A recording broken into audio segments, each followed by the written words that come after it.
Obserbusan ni Medjay, pakita na ko ang mga natibok karon ng lawa. Ayaw sige gisira tapusin lagi yung video. Before na mula ka mukhaan sa taan. Mula ka sa simbahan ka sandi na. Oh, katulugan naman daan eh. Basta ingnan pa ko ninyo nga wala ko kasimba. Pag sure mo ayaw patangag story dia. Uy, mandi na, another upload na naman. Lagi-lagi mula ko lang ta sa eskwela rin, basta mulit pa ta ba? Eskwela sa daro ngayon sa binugi dia. Hindi pa natin nakabata ng mga pangandoy lang ta sa boy.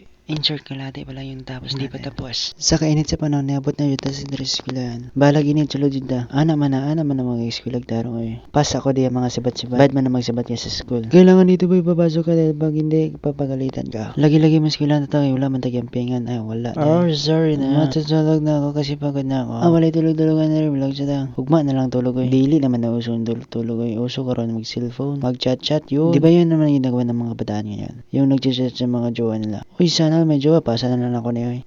Saba kaya mo ba? Yan tuloy, uwian na namin. Dili pa din nakalak pa man ang gate, wala pa man day time. Pero mas wala sa time niyo. Bitaw guys, ayaw sa sayang yung panahon niya diya. Ayaw sayang yung panahon. Ang pag-ibig walang forever. Pero nasa akin yung forever. Nabuang naman guro niya, nabuang na niya.